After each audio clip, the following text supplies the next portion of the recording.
Olivier Favier, bonjour. Bonjour. Alors, vous publiez Chroniques d'exil et d'hospitalité, vie de migrants ici et ailleurs, aux éditions Le Passager clandestin. Alors, ce livre est plutôt étonnant par rapport à ce qu'on peut lire sur la question. C'est vrai qu'il s'ouvre d'abord sur une histoire personnelle, peut-être on en parlera, sur une histoire de chiffres, un peu comme tous les livres, une histoire d'histoire aussi. Vous nous rappelez la grande histoire et comment elle se répète. Et ensuite, beaucoup de portraits, de rencontres, de témoignages que vous avez écoutés et que vous nous restituez. Alors, si on doit peut-être donner un mot pour qualifier ce livre, c'est la curiosité, la vôtre, à la fois parce que la partie documentée, documentaire est très précise. Vous avez vraiment été chercher les bons chiffres, fait les bons rapprochements, y compris géopolitiques, et aussi la curiosité envers ces personnes que vous avez rencontrées, que vous avez écoutées. Mais d'où vous vient cette curiosité ? Il y a plusieurs origines. Effectivement, il y a l'histoire de mon grand-père, immigré italien, qui serait aujourd'hui on aurait considéré aujourd'hui qu'il était un mineur isolé étranger, puisqu'il est arrivé à 16 ans en France. Ça, c'était un point de départ et c'était quelqu'un, pour moi, un héros. Le premier texte s'appelle « Portrait d'un migrant, héros de mon enfance ».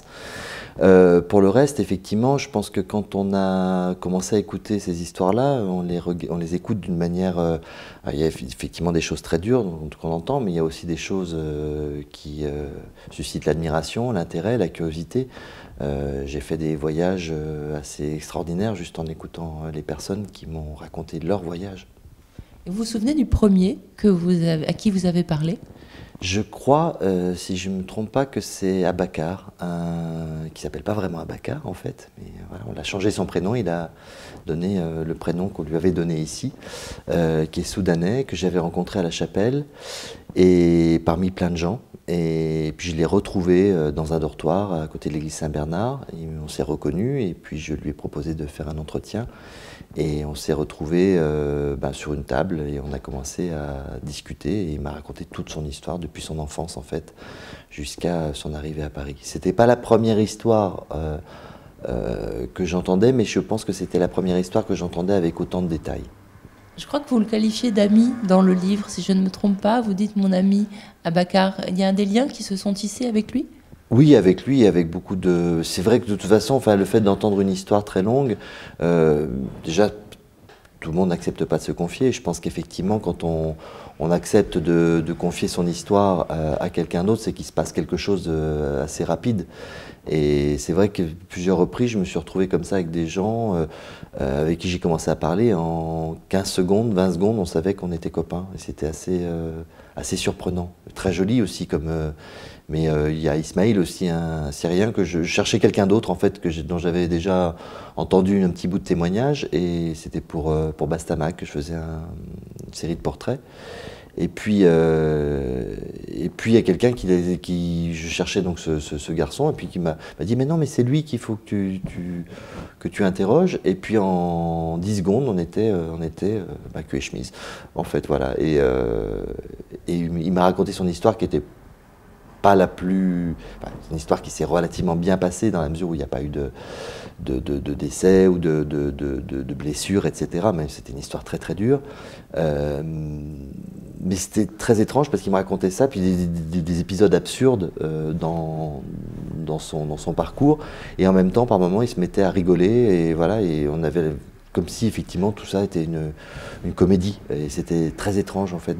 Voilà, on était à Calais en plein vent et il me racontait ça avec par moments une certaine légèreté. C'était assez surprenant en fait. Et à chaque fois, ce qu'on retient, aussi bien quand vous parlez de ceux qui sont devenus vos amis, c'est vraiment la personnalité.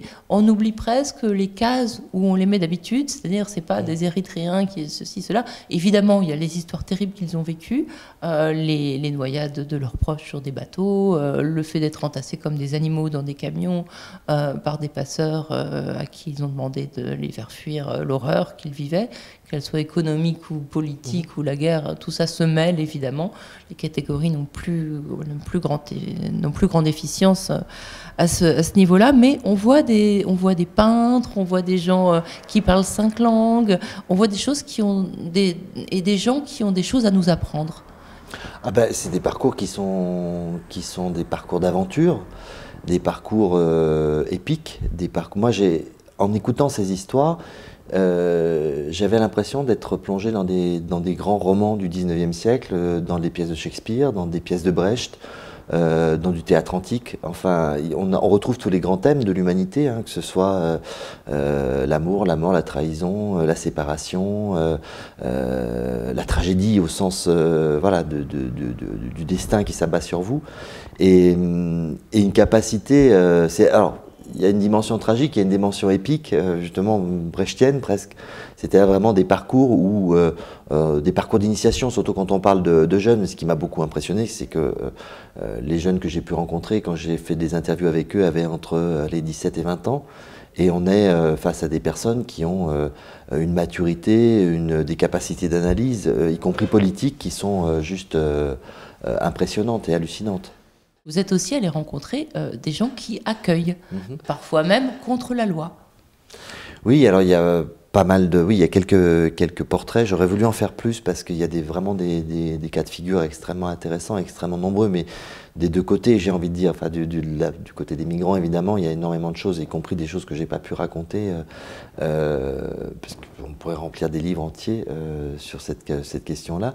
Et pour les figures de l'accueil, je vois que les choses sont faites un peu par opportunité, en fait, c'est-à-dire des choses dont on entend parler. Je pense par exemple au Père Riffard, parce que j'ai grandi à Saint-Étienne et que c'est une des grandes figures aujourd'hui de cette ville. C'est un prêtre à la retraite qui, dans son église, l'église Sainte-Claire à Montreuil, qui est un quartier périphérique de Saint-Étienne, une banlieue réputée un peu compliquée, on va dire. Et ce prêtre à la retraite, un jour, a vu débarquer une famille qui ne savait pas où dormir. Et puis il raconte en général les choses comme ça en disant « Mais quand quelqu'un frappe à votre porte, vous faites quoi? Vous le laissez dehors ?»« Ben non, monsieur, on laisse rentrer. » Et il a cette manière assez simple en fait de raconter tout ce qu'il a fait. Et aujourd'hui, il se retrouve avec entre 60 et 70 personnes dans son église, dont en général 3 ou 4 personnes dans son appartement propre. Il a 700 € de retraite. Il s'arrange pour faire vivre à peu près tout le monde comme ça, essayer de trouver des solutions pour des papiers. Et il se retrouve évidemment avec des tas de problèmes, y compris judiciaires. Oui, parce qu'il est accusé d'aide au séjour illégal. Entre autres choses, mais il trouve des tas de prétextes, c'est-à-dire que c'était les normes de sécurité qui n'étaient pas respectées. Donc voilà, c'est toujours cette même manière assez simple. Et bon, parce que les gens, quand ils dorment dehors, ils sont en sécurité. Il y a une phrase magnifique dans ce livre, je crois que c'est un chauffeur de bus ou de taxi qui vous l'a dit, de bus, voilà. Vous discutez avec lui, je crois que c'est à Saint-Étienne d'ailleurs. C'est à Saint-Étienne, c'est quand je suis pas il vous dit, bon, bah, on empêche les gens d'aller se battre en Syrie, bon, bah, c'est très bien. Donc on n'a pas le droit de faire le mal, mais on empêche aussi les gens d'aider. On n'a pas le droit de faire le bien. On a juste le droit d'être indifférent. Et ça résume tellement bien la situation que voilà, c'est une vérité. Ah, ça c'est... Oui, ça c'est les cadeaux de... en fait, quand on écrit des reportages, on finit par écouter tout ce qui se passe. Et à se dire, bon, à partir du moment où on est parti pour faire un reportage, finalement, dès qu'on est dans le bus, finalement, on est déjà dans cette situation-là. Et donc, j'étais tout seul dans le bus avec ce monsieur qui, d'ailleurs, m'a dit, après, ça m'avait beaucoup impressionné, qui m'a dit qu'il était allé au procès du Père Riffard pour le soutenir. Et ça m'a fait penser, je me disais, c'est Jacou le Croquant. Je me souviens mon père a été figurant quand il avait 16 ans, comme beaucoup de jeunes de Montbrison, où il était dans le procès justement de Jacou le Croquant. Et j'ai pensé à ça, parce que je me suis dit finalement, voilà, c'était un moment où il y a quelqu'un qui d'un coup se révolte contre les puissants, mais d'une manière très structurée, très posée, très juste, et qui entraîne le consensus derrière lui. Et ce qui n'est pas évident aujourd'hui, parce qu'effectivement, l'hospitalité, elle n'est pas très partagée non plus. Faut pas... Mais à partir du moment où on a quelqu'un, une figure qui pose les choses de manière très juste et très simple, et très intelligente, parce que la simplicité, c'est une forme d'intelligence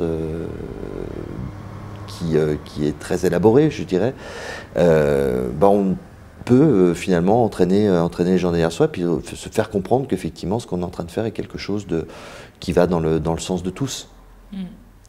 Autre sujet de ce livre, mais qui est aussi une belle découverte, vous parlez des figures de l'immigration qu'on ne voit pas, qui sont effacées. celle des femmes. Alors celle des enfants, on en parle un petit peu en ce moment, mais pas depuis très longtemps. Enfin, des enfants et des adolescents surtout, qui sont un peu, voilà, ils sont pas assez ou trop nombreux, comme vous dites dans le livre. Et puis aussi une communauté tibétaine de Conflans-Sainte-Honorine, qui a échoué, pas tout à fait échoué, je dis ça parce qu'ils sont logés sur un bateau pour certains. Et vous pouvez nous en dire un mot, parce que c'est vrai qu'eux, ils sont complètement invisibles. Alors les Tibétains, en fait, se sont retrouvés à Conflans-Sainte-Honorine. Là, c'est le bateau Gesser, qui est un bateau d'une congrégation qui accueille les gens sans domicile fixe, en fait. Donc, a priori, l'idée au départ, c'était plutôt d'accueillir les gens du voisinage, en fait. Donc, j'ai vu, par exemple, une fois débarquer une dame et sa fille, qui a eu des problèmes de tension familiale, et elle devait quitter le domicile familial et chercher une place pour la nuit. Donc ça, c'était un petit peu, je dirais, le profil traditionnel de ce bateau qui existe depuis les années 30. Et petit à petit, donc, sont arrivés effectivement des migrants. Au départ, des Somaliens et des Tibétains.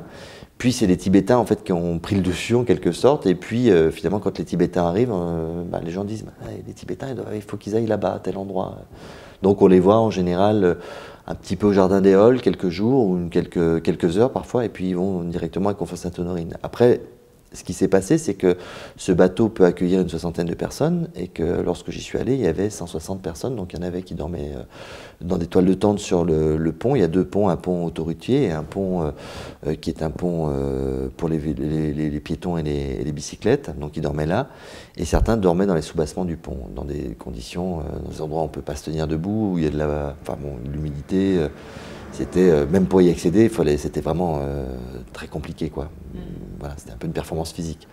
Donc oui, vous avez été aussi chercher des figures pas forcément dont on a déjà parlé, ou dont on sait que voilà, ça va dire quelque chose à quelqu'un. Et pareil pour les femmes, vous êtes allé tenter de rencontrer des femmes qui, en tout cas, sont assez invisibles en ce qui concerne les figures des exilés qu'on voit à la télévision, par exemple. Mais c'était un petit peu, alors ce qui était très étrange, c'est que c'était quelque chose qui était pour moi évident du départ, que je voulais effectivement, parce que je savais que leur parcours était plus dur, et du départ je savais aussi que ça allait être très difficile, parce que je suis un homme, parce qu'il y a des cultures où effectivement on ne parle pas, où les échanges entre les hommes et les femmes sont très codifiés, sont pas forcément évidents entre un homme et une femme qui ne se connaissent pas, parce que souvent aussi elles ont un niveau scolaire qui est plus faible que les hommes, donc elles parlent ni le français ni l'anglais, donc de temps en temps je pouvais bénéficier, suivant les circonstances, d'un traducteur, notamment de l'arabe, mais c'était pas toujours le cas, et c'était pas majoritairement le cas. Et pour finir, effectivement, ce sont des parcours qui sont très durs, qui parfois sont accompagnés de violences sexuelles. Quand je dis parfois, c'est un euphémisme, parce que c'est souvent, et qu'évidemment, ce sont des choses qu'on a plus de mal à raconter à un homme. Donc je cumulais un petit peu, on va dire, les difficultés, les handicaps, et puis c'est un petit peu moins vrai maintenant, mais les femmes restent aujourd'hui minoritaires. Elles ont été très minoritaires pendant longtemps. C'est-à-dire qu'effectivement, on avait essentiellement une population d'hommes seuls, et puis des jeunes, voilà, et souvent aussi des jeunes garçons. Donc il y a beaucoup moins de filles et beaucoup moins de femmes dans ces parcours. Voilà. Et puis elles sont aussi plus facilement quand même accompagnées, dans la mesure par exemple où à la chapelle, des femmes il y en avait très peu, quand il y en avait en général elles étaient assez vite quand même récupérées par l'association. Aujourd'hui c'est beaucoup moins le cas. À Calais il y a beaucoup de femmes qui vivent dans le bidonville, alors dans des conditions un petit peu meilleures, dans des caravanes, etc. Mais, ou dans un foyer d'accueil, mais enfin le foyer d'accueil ne suffit plus, enfin voilà. Et vous avez réussi à en approcher quand même, certaines ? Oui, quelques-unes. Je pense notamment à Tahani, c'était une histoire un peu particulière, parce que Tahani, j'en avais entendu parler. C'était une des deux femmes qui était sur le camp de la Chapelle juste avant l'évacuation de juin 2015. Et on m'en avait parlé, et puis elle avait été prise en charge par une association, elle n'était plus à Paris, donc je n'avais pas pu la rencontrer. Et puis c'est grâce à Claude Mouchard, qui est un poète, qui est directeur de la revue Poésie, qui est en contact avec toute la communauté soudanaise d'Orléans, que je l'ai rencontré. Donc je suis allé chez Claude, et on a fait un entretien avec un monsieur soudanais qui est installé depuis longtemps à Orléans et qui a servi d'interprète, et qui parlait beaucoup, qui racontait beaucoup plus de choses que ce qu'elle racontait elle, ce qui n'était pas facile pour Ça arrive, mais l'inverse est aussi problématique. Enfin, vous, en tant que traducteur, d'ailleurs, vous devez être très au fait de ces choses-là. Alors, précisez aussi, pour conclure, que Chroniques d'exil et d'hospitalité, c'est un livre, mais c'est d'abord des textes, des reportages, des chroniques parus sur votre site dormirajamais.org. Donc, vous avez rassemblé un petit peu toutes ces chroniques qui avaient trait à l'exil, au témoignage, etc., dans un livre. Oui, alors c'est des chroniques, oui, effectivement, qui sont parues pour l'essentiel sur ce site. Il y en a quelques-unes qui étaient parues aussi comme articles sur le site de Bastamag. Et puis l'introduction, donc l'histoire de mon grand-père, je l'ai écrite après. Et l'idée, effectivement, pour moi, c'était un peu une exploration. Je n'ai pas écrit ces textes en fait pour en faire un livre au départ, mais il y avait une idée de continuité quand même, ce qui fait que j'avais pas de répétition particulière d'un texte à l'autre. C'est-à-dire que vraiment, je me disais bon, voilà, je poursuis un travail de texte en texte. Après, évidemment, il y a eu un travail d'agencement, de réécriture, de notes, d'ajouts. De mise à jour aussi sur des histoires qui évidemment se continuent après l'entretien, donc il se passe encore des choses et qui sont parfois aussi très intéressantes à raconter. Voilà, et justement aussi, c'est aussi, on va terminer comme on a commencé sur la curiosité, parce que c'est entre 2013 et 2015 à peu près, ou peut-être début 2016. 2016, oui. Voilà, que ces textes tiennent, donc évidemment il y a des choses qui se sont passées depuis, les choses évoluent ou se répètent, enfin en tout cas il y a des événements qui se sont passés, donc peut-être ça va inviter aussi les lecteurs à aller chercher ceux qui sont devenus, ou pas forcément, ou comment une situation, une loi a évolué quelque part. Vous souhaitez ça peut-être aussi? Je pense qu'aujourd'hui, et d'autant qu'effectivement les arrivées sont de plus en plus nombreuses, et qu'il y a par exemple, quand on parlait des jeunes, beaucoup plus de jeunes qui sont arrivés ces derniers temps, et il va y en avoir beaucoup cette année. Je pense qu'il est très important effectivement qu'il y ait une large implication des personnes. Quelque part, vous leur donnez l'exemple avec ce livre. Voilà, l'exemple de l'attention qu'on peut porter à des humains. J'irai pas jusque-là, mais je pense que ce qui est important au-delà de tous les types d'aides qu'on peut apporter, qui sont de l'aide matérielle et de l'aide humanitaire au sens général du terme, ou de l'aide juridique ou une aide politique aussi, parce que c'est important et je n'oppose pas les choses comme trop souvent on le fait malheureusement. Je pense que toutes les aides sont complémentaires et importantes. Je pense que ce qui est important surtout, c'est de créer des réseaux et de créer du lien interpersonnel. Il suffit d'imaginer si un jour, je ne sais pas, prenons un exemple qui pourrait arriver, un énorme accident nucléaire en France et qu'on se retrouve tous au Japon. On sera peut-être content qu'un Japonais vienne parler avec nous et nous considère un peu comme quelqu'un de ses amis ou de sa famille, et qu'on puisse recréer du lien interpersonnel réel, pas simplement une aide anonyme. Voilà. Merci beaucoup Olivier Favier. Merci à vous.